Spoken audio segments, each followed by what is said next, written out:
नमस्कार। आज हम इंसोलेशन एनर्जी नाम के एक रिन्यूएबल एनर्जी स्टॉक की कहानी को समझने जा रहे हैं और देखेंगे कि एक एनालिस्ट इसे लेकर इतने ज्यादा भरोसे में क्यों है। तो एनालिस्ट ने तो अपना फैसला सुना दिया है, साफ और सीधे। चलिए अब गहराई में उतरते हैं और देखते हैं कि जबरदस्त विश्वास के पीछे की असल वजह क्या है। तो ये इतना बड़ा भरोसा आखिर आ कहां से रहा है? इसकी नींव कंपनी के ग्रोथ के आंकड़ों में छुपी है, जो अब तक कमाल की रही है, और भविष्य के अनुमान तो और भी चौंकाने वाले हैं। तो कहानी शुरू होती है वित्तीय वर्ष 2023 से। उस वक्त कंपनी का रेवेन्यू था लगभग 280 करोड़ रुपए। ये हमारा बेसलाइन है, इसे याद रखना है। और फिर सिर्फ एक साल में तस्वीर पूरी तरह बदल गई। FY24 आते आते ये नंबर डबल से भी ज्यादा हो गया। ये सिर्फ ग्रोथ नहीं, ये तो एक जबरदस्त छलांग है। और ये रफ्तार थमती हुई नहीं दिख रही। करंट फिस्कल ईयर यानी FY25 के लिए जो अनुमान हैं, वो भी इसी तेजी को दिखा रहे हैं। लेकिन असली खेल तो मैनेजमेंट के लॉन्ग टर्म टारगेट में है। और ये देखिए, यहां महत्वाकांक्षा का लेवल ही कुछ और है। ये कोई छोटी मोटी ग्रोथ नहीं है।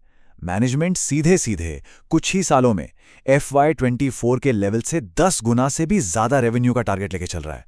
10 गुना। तो निचोड़ क्या है? निचोड़ यह है कि कंपनी सिर्फ अपनी टॉप लाइन यानी रेवेन्यू ही नहीं, बल्कि बॉटम लाइन यानी मुनाफे में भी एक विस्फोटक बढ़ोतरी का अनुमान लगा रही है। लेकिन एक मिनट, कोई भी कंपनी अकेले इतनी बड़ी कहानी नहीं लिख सकती है ना? उसे बाजार का साथ भी चाहिए, और यहां पर ठीक वही हो रहा है। देखिए, भारत में इस समय सोलर और रिन्यूएबल्स पर सबसे ज्यादा जोर है। ऊपर से सरकार की स्कीम्स जैसे PM कुसुम, सूर्यघर योजना, ये सब इस सेक्टर को एक जबरदस्त पुश दे रही हैं। और इस सरकारी पुश का असर देखिए। ये जो 10,000 करोड़ का आंकड़ा है ना, ये सिर्फ एक नंबर नहीं है। ये तो सिर्फ राजस्थान में साइन हुए प्रोजेक्ट्स की वैल्यू है। इससे अंदाजा लगाया जा सकता है कि डिमांड कितनी जबरदस्त है। तो ठीक है, मार्केट में डिमांड है, सरकार का सपोर्ट है, माहौल एकदम सही है। पर सवाल यह है कि क्या कंपनी खुद इस मौके को भुनाने के लिए तैयार है? आइए अब कंपनी के अंदर झांक कर देखते हैं। तो इस डिमांड को पूरा करने के लिए कंपनी कमर कस रही है।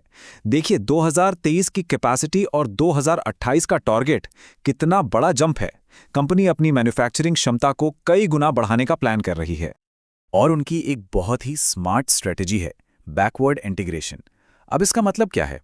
आसान भाषा में, कंपनी सप्लाई चेन के जरूरी हिस्से जैसे कि एल्यूमिनियम फ्रेम या सोलर सेल अब खुद बनाएगी। इससे क्या होगा? एक तो क्वालिटी पर कंट्रोल बढ़ेगा और दूसरा प्रॉफिट मार्जिन भी बेहतर होगा। और यह भरोसा सिर्फ कंपनी की बातों में नहीं है। देखिए, प्रमोटर्स खुद अपनी हिस्सेदारी बढ़ा रहे हैं। बड़े बड़े इंस्टीट्यूशनल इन्वेस्टर्स करोड़ों रुपए लगा रहे हैं। ये सब बहुत मजबूत संकेत होते हैं।